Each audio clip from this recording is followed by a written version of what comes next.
একেবারে নিষিদ্ধ করে দেখো। যদি তোমার সংসার কৃষ্ণ ভক্তের সংসার না হয় তো বাবা সেদিন থেকে কীর্তন গাওয়াটাই ছেড়ে দেবে। কারণ এই নারীরা পারে তার সংসারটাকে শক্ত করে কৃষ্ণ ভক্ত তৈরি করতে। তো আজকে শিবানন্দের বাড়ির পোষা কুকুর হলো, আর যেই না কুকুরটা ওই শিবানন্দের বাড়িতে থাকে, প্রতি বছর নবদ্বীপের মানুষরা সবাই যায় রথযাত্রার সময় পুরী ধাম।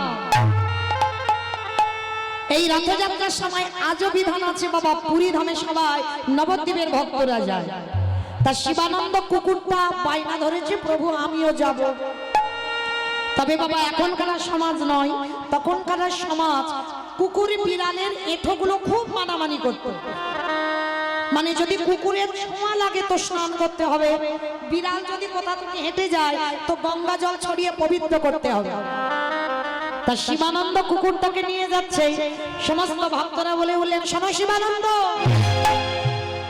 কুকুরটাকে নিয়ে যাচ্ছ যাও, কিন্তু মনে রেখো আমরা কেউ তোমার সঙ্গে সঙ্গ নেব না, কারণ এই কুকুরের ছোঁয়া যদি লাগে আমরা অপবিত্র হয়ে যাব।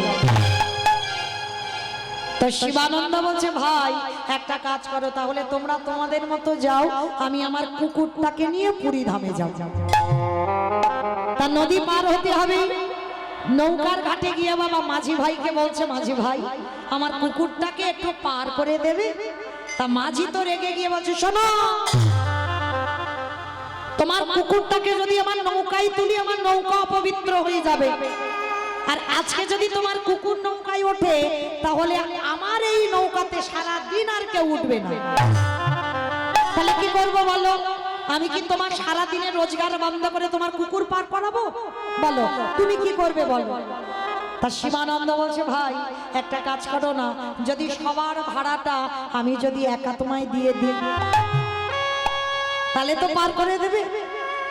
বলে ঠিক আছে, তাহলে সবার ভাড়াগুলো দিয়ে দিও, সারা দিনের রোজগারটা তুমি দিয়ে দিও। তবে হ্যাঁ, আর নদীর ওঘাটে গিয়ে তোমাকে বালতি করে জল নিয়ে আমার নৌকাটা কিন্তু পরিষ্কার করে দিতে হবে, কারণ কুকুর উঠবে, অশুচি হয়ে যাবে, অপবিত্র হবে, তোমাকে ধৌত করে পবিত্র করে দিতে হবে। ঠিক আছে ভাই, তুমি যখন বলছো আমি তাই করব, কিন্তু আমার কুকুরটাকে রেখে যেতে পারবো না, ওকে নিয়ে যেতে হবে। ঠিক আছে চলো। কুকুরটাকে নিয়ে নৌকায় উঠেছে, আর নৌকাতে উঠেছে, যেই না নৌকাটা ছেড়েছে কুকুরটা মনে মনে ভাবছে, আমি আছি বলে আমার প্রভুর কাছে আমার প্রভুর এত কষ্ট। সবাই কত কত কথা বলছে, তাই আমি সিদ্ধান্ত নেব আজই আমার এই মালিকের কাছ থেকে আমি চলে যাব। মরতে হলে একা মরবো, আর যদি পুরী ধামে যেতে পারি তো একা যাব, কিন্তু আমার মালিকের সঙ্গে যাব না, কারণ আমি আছি বলে আমার মালিকের এত কষ্ট। এইবার নদীর ঘাটে গেছে, নৌকা থেকে নেমেছে, আর কুকুরটা তীরে দাঁড়িয়ে আছে, আর বালতি বালতি করে জল নিয়ে নৌকাটা শিবানন্দ পরিষ্কার করছে। আর এই নৌকাটা পরিষ্কার করছে, আর সেই সুযোগে কুকুরটা পিছন থেকে শিবানন্দকে রেখে পালিয়ে গেছে। মালিকটা যেই না পিছনে তাকিয়েছে, কুকুরটাকে দেখতে পাচ্ছে না। মাঝি বলে উঠলেন, কি ভাইয়া দেখলে তো, ওটা কুকুরের জাত। হাজার যদি তুমি পোষো ওর স্বভাব জীবনে বদলাবে না। মনে হয় কোথাও মাছ মাংসের গন্ধ পেয়েছে, সেই দিকে ছুটেছে। দেখলে তো, যার জন্য তুমি এত কষ্ট করলে আজকে সেই তোমার দেখো আজকের এখানে ফেলে রেখে একা চলে গেল। অভিমান হলো শিবানন্দের, যার জন্য আমি আমার সঙ্গ ছাড়া হলাম, আমি দলবল ছাড়া হলাম, আমি একা যাচ্ছি ওকে নিয়ে, আর ও কিনা আমাকে ছেড়ে ও চলে গেল। ঠিক আছে, তা ও যদি আমায় ভুলে যেতে পারে আমি ওকে ভুলতে পারবো না, আর কোনোদিন কখনো ওকে আমার বাড়িতে আশ্রয় দেব না। কিন্তু মাইরা কুকুরটা গেল কোথায়? শিবানন্দের অনেক আগে কুকুরটা পৌঁছে গেছে জগন্নাথ ধাম, পুরী ধাম। যারা দর্শন করেছেন বাবা জগন্নাথ ধাম, দেখবেন মা জগন্নাথ দেখবার আগে একটা রূপ দর্শন করতে হয়, যেটা হলো গরুড় ধ্বস্তম্ভ। দেখেছেন? কতজন দেখেছেন গরুড় ধ্বস্তম্ভ? ওই একবার হাত তোলেন তো দেখি, কারা কারা দেখেছেন গরুড় ধ্বস্তম্ভ? দেখেছেন? দেখবে কি করে বাবা? সব তো এক সপ্তাহের মধ্যে 3 দিন তো পুরি, আর 3 দিনই তো বাবা শুধু 3 দিনই পাল্টি খাবে, আর অতি কষ্টে ঠেলাঠেলি করে একবার জগন্নাথ দেখবে। কোন ভক্ত মনে করবে না যে 3 দিন আমার ঢেউ খাওয়া বন্ধ হোক, আমি 3 দিন যেন আমার জগন্নাথ দর্শন করি। কত সোজা নয়, ঢেউ খাওয়াটা মিস করা যাবে না। যেখানে যাও না কেন বলে আগে পুরীতে নিয়ে চলো না, ওই জায়গায় গেলে তবে শান্তি। জগন্নাথ দেখলে কি শান্তি? না, ওই পুরীতে পাল্টি খাবে হতেই শান্তি। কিন্তু মনে রাখবেন বাবা, এই পুরী ধামে বহু বহু জিনিস আছে আমাদের দর্শন করবা। আমার জগন্নাথকে সরাসরি কোনোদিন দর্শন করা যায় না। জগন্নাথকে দেখবার আগে বিশেষ করে বাবা 18 নালা দর্শন করতে হয়। আর 18 নালা দর্শন না করে যদি কেউ জগন্নাথ দেখে, আজকের গ্রন্থ বলছে সে জগন্নাথ দেখায় নাকি কোনো ফল হয় না। আরো বলে যাই বাবা, ওই জগন্নাথ দেখবার আগে ওই সম্মুখে আছে গরুড় ধ্বস্তম্ভ। এই গরুড় ধ্বস্তম্ভতে আজ আমার মহাপ্রভুর হাতের চিহ্নটা বর্তমান। প্রতিদিন মহাপ্রভু ওই গরুড় ধ্বস্তম্ভতে হাত দিয়ে আমার সচল জগন্নাথ, এগো মহাপ্রভু তো সচল জগন্নাথ, আমার সচল জগন্নাথ ওই অচল জগন্নাথ দর্শন করি।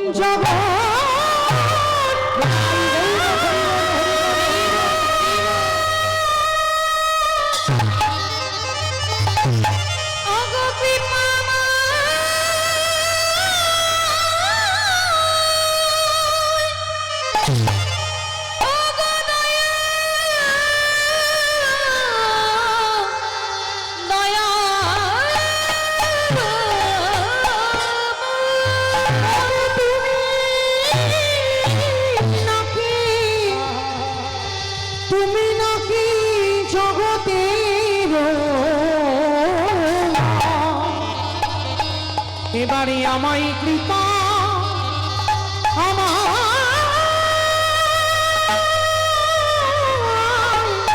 কৃপা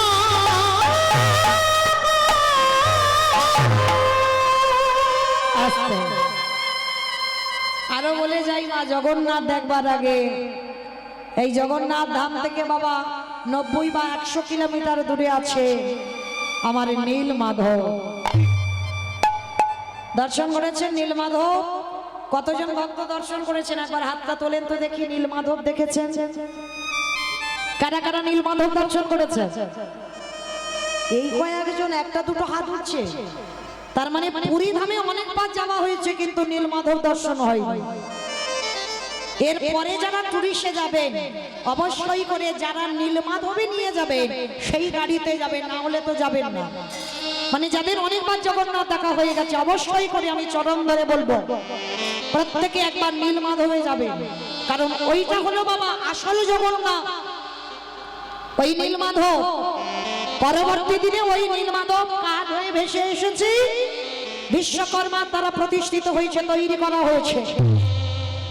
ওই যে জগন্নাথ বলরাম সুভদ্রা, কিন্তু ওই যে নীলমাধব কি করে জানো? এই নীলমাধবটা যেমন তেমন বস্তু নয়, ওটা হচ্ছে ভগবানের ব্রহ্ম। ভগবানের ব্রহ্ম কিরকম একটু বলি বাবা, কারণ আমার দাদা ভাই একটু শুনতে চেয়েছে, ওই জন্য একটু বলছি। আমার জন্য নয়, যিনি এনেছেন তার ইচ্ছাতে।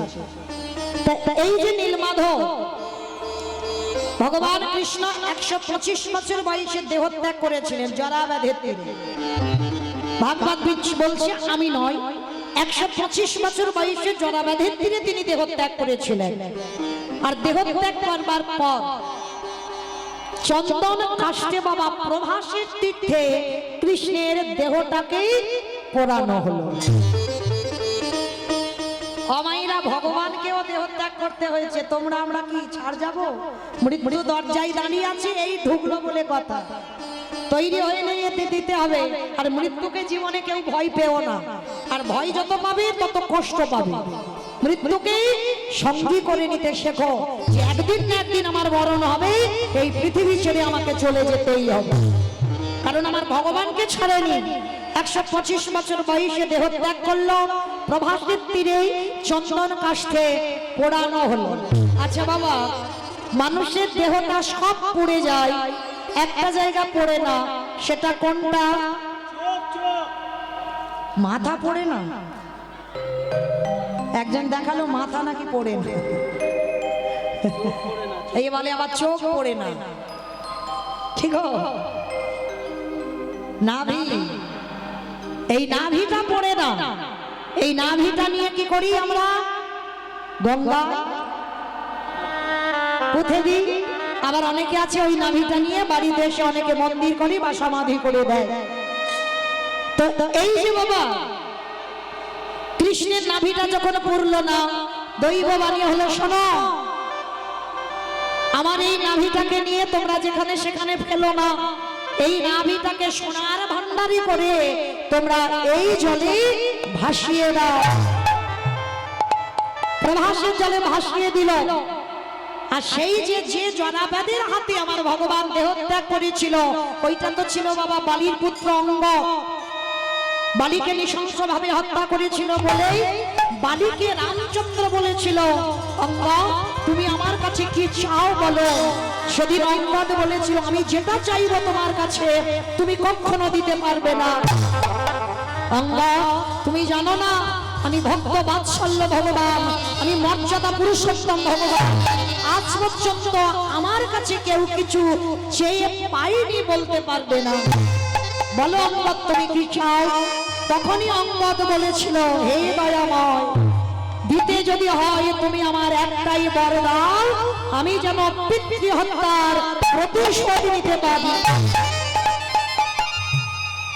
যেই না কথাটা বলা, সঙ্গে সঙ্গে বাবা রামচন্দ্র মাথায় হাত দিয়ে আশীর্বাদটা করল, তথাস্তু তাই হবে অঙ্গ।